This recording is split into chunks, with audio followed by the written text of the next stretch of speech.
Ma'am చెప్పమ్మా. వాడు office అయ్యాక మా అమ్మతో వచ్చి మాట్లాడతా అనే కదా అన్నాడు. అవును. కానీ వాడు రాలేదు. నా ఫోన్ కూడా వారం నుంచి అటెండ్ చేయడం లేదు. నాకు చాలా భయం వేస్తుంది.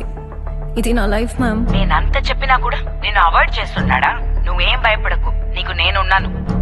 వాడిని నేనేం చేస్తానో చూడు.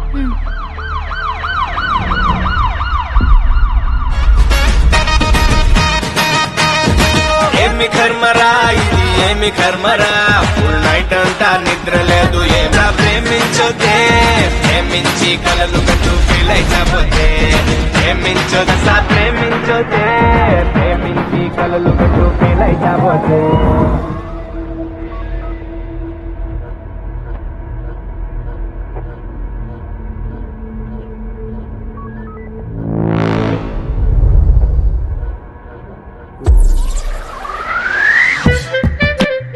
హర్షిత మ్యామ్. ఆగుబోతు వెధవా, అది హర్షిత కాదురా, హరిశ్చంద్రారా. ఇచ్చి చావు. నువ్వు అవంతిగా అనే అమ్మాయిని 4 ఏళ్లు లవ్ చేసావా? అవును చేశాను. ఆ అమ్మాయిని తీసుకుని పార్కులు, బీచ్లు, సినిమాలు, మాల్స్, రెస్టారెంట్స్ అని అన్ని చోట్ల తిరిగావా? తిరిగాను. ఆ అమ్మాయిని ఊటీకి తీసుకెళ్లి రూమ్ బుక్ చేసావా? బుక్ చేశాను. వాళ్ళ అమ్మతో పెళ్లి గురించి మాట్లాడతాను అన్నావా? అన్నాను. మరెందుకురా గాడిద గాజువాకలో ఉన్న వాళ్ళ అమ్మ దగ్గరికి వెళ్లకుండా దుబాయ్కి టికెట్ బుక్ చేసుకున్నావు? సార్,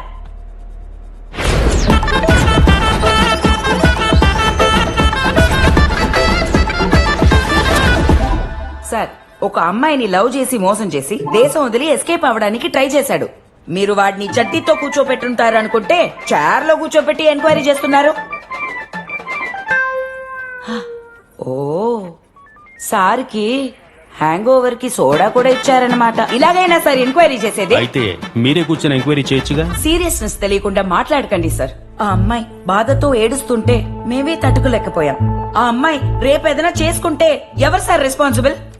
అడుగుతున్నారుగా, జవాబు చెప్పరా.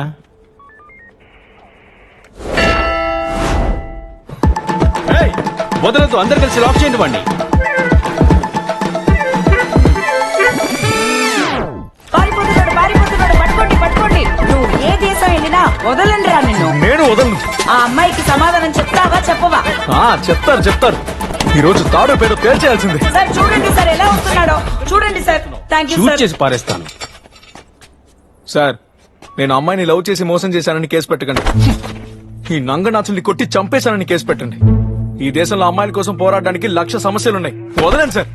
పొదిలిలో ఒకడు 7 ఏళ్ల పాపని రేప్ చేసి చంపేశాడు. వాడిని కోర్టు ఏం చేయకుండా వదిలేసింది.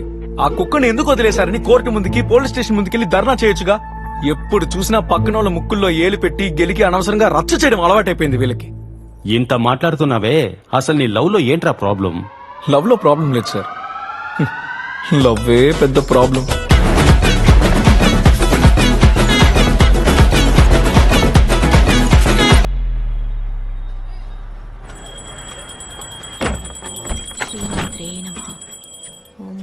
ఏడుకొండలవాడా,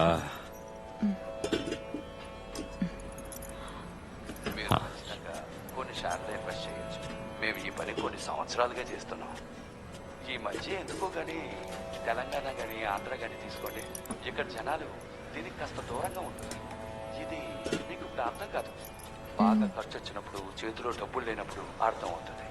ఇప్పుడు మన ఎవరం ఉండిలో వేసుకుని డబ్బులు దాచుకోవడం లేదు కదా. అలా దాచుకుంటే చాలా మంచిది.